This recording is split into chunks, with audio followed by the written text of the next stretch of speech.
I'm in my Entra Admin Center, and you can see lots of options on the left-hand side, and I'm going to go through some of the more popular ones that you'll need to do your job as a cloud administrator. So the overview page generally gives some good information about things that are to come. It also gives you some information such as security score and other links where you can go. However, one of the interesting things about the overview page is the managed tenants. Managed tenants is really for anybody who has multiple customers and they want to keep some separation between them, but still keep them all within the same account.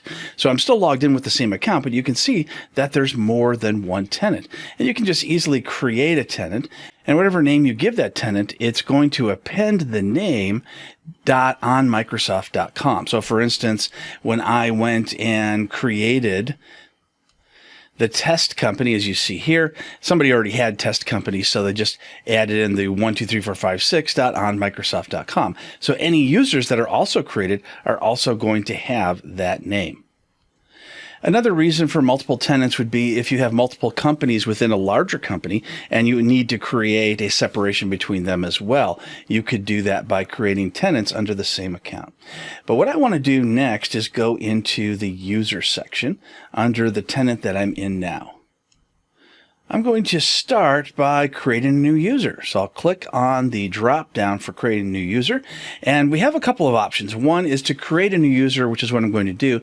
The other is to invite an external user. So an external user would be someone who is not inside your tenant, but you would like to give them access to some resources. The most common thing you'll be doing, however, is likely creating the new users.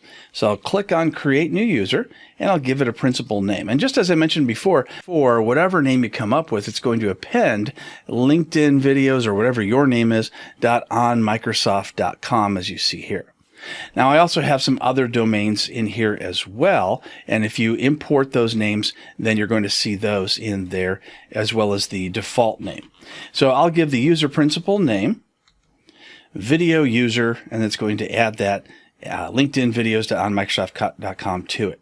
And you can see the mail nickname is going to be video user, and I'm going to put in the display name, and I'll also call it video user, but I can put in capital letters and spaces here at that point.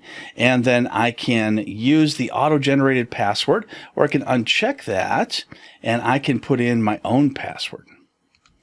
I also have the account being enabled right away. If not, it'll just create the account, but it'll be disabled. I'm going to click on Next for Properties, and here you can see that you can add in a little bit more detail to that person. So I'll give it first name video, last name user, and then user type. You have member or guest.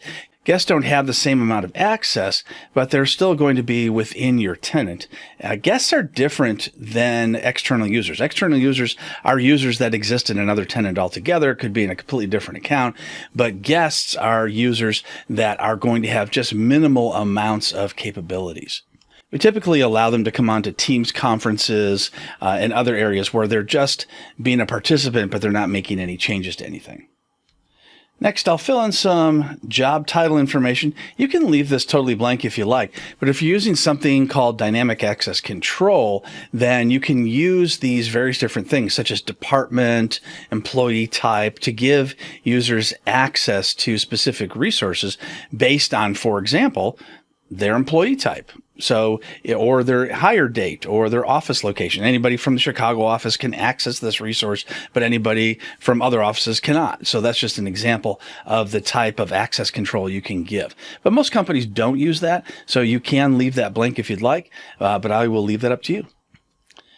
And after filling that in, you can see there's also a parental control area. That's because there are some companies out there who do have minors in their organization because people in the US can work starting at age 16.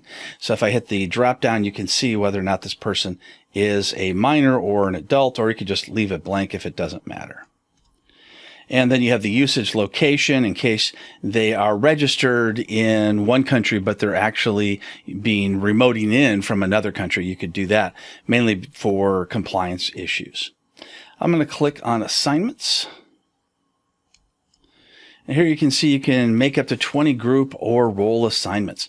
I'll start with the group. Now these areas are not ones you have to fill in now, but I want to show you how to do it just in case you need to add them to groups. The nice thing about adding them to groups is they can access resources when groups are assigned to those resources. And it makes it easier as an administrator because you can just assign the group to the resource and then add and remove people as you need to, which is much faster than adding 100 people as they come and go in the company. You can just pull them in and out of the groups and leave the resource access the way it is. So I'm going to say that this is the accounting group and click select because this particular user I'm saying is an accountant. I'm going to click add role. Now adding the roles does give certain types of Entra ID capabilities. So for instance, you can go in and say, oh, I'm going to say that this person is also an attribute log administrator. That doesn't have a tremendous amount of rights, but you can get the idea of all these different types of things based on what the name is. And then there's also a section that you can click on that tells you a little bit more detail besides what you see here on the right hand side. So I don't want to give this person a lot of different rights. I'm just going to go ahead and leave it as it is, as I selected it, and click review and create. And so if everything looks the way you want it, you can leave it the way it is. Otherwise, click previous and go back. So I'm going to create my user. And you can see that the group could not be added. And the reason for that is because I've not yet licensed my user. So licensing is a little bit different. We need to go to a completely different website. I'm going to open up admin.microsoft.com. And if you'd like to follow along, you can also check that out. Personally, I like to add users in the admin.microsoft.com site because I can license them at the same time and then go back into Entra ID and make changes to them. So within this site, this is the only place where you can license a user. And I'm going to go to where it says billing and purchase services, or you can click on your products. If you click on your products, you can look at what you've already purchased. So you can see here that I've already purchased a couple of enterprise mobility licenses and Office 365 developer licenses.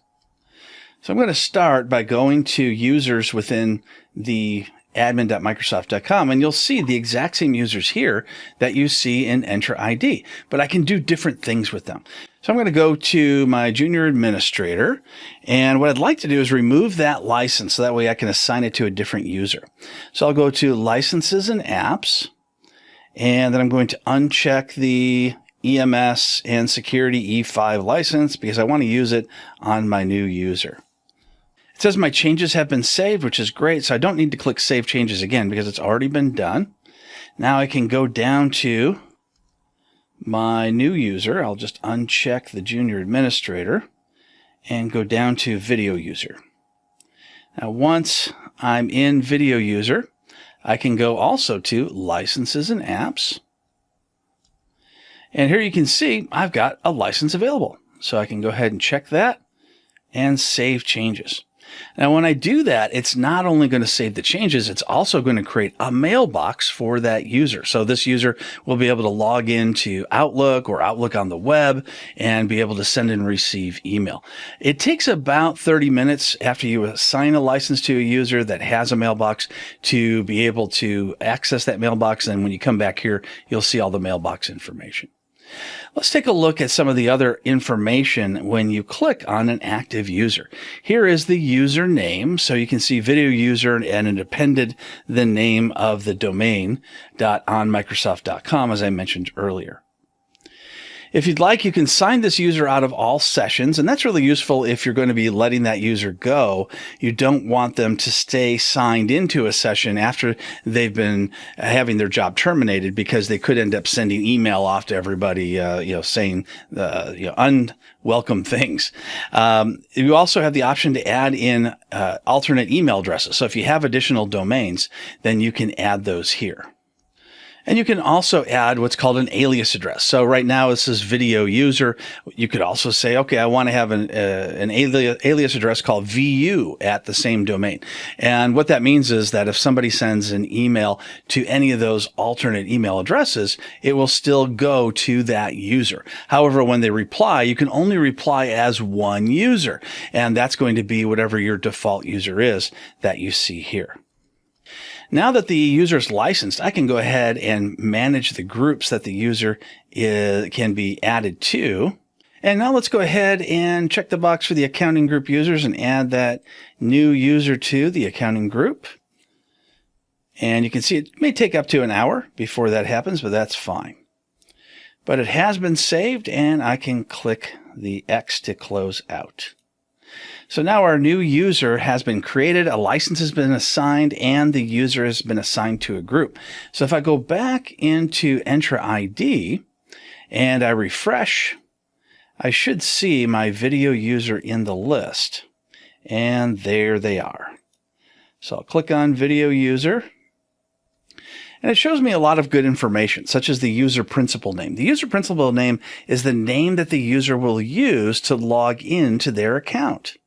Now, you can have multiple different names, such as aliases I mentioned before, but it's the user principal name that will be used to log in. So sometimes people change their user principal names because they change their last name, or maybe they get a lot of hacking attempts under the old name, and so they want to create a new name that nobody knows yet, so they won't get those hacking attempts. Adding the user to the EMS E5 license also includes a P2 Active Directory license. So we know that we can do everything that we could do with a simple P2 license, we can do with the EMS E5 license as well. If you're ever wondering what's included in there, we can go back to admin.microsoft.com and click on the user, and then you can go to licenses and apps, and then it will give you a list of all the things that are included. So I'll click on apps, and you can scroll down and you can see all the different types of licenses that come with it. Here you can see it includes an Entra ID P1 and P2 license, along with a lot of other options. Creating, licensing, and managing users will be common tasks that you perform as a cloud administrator.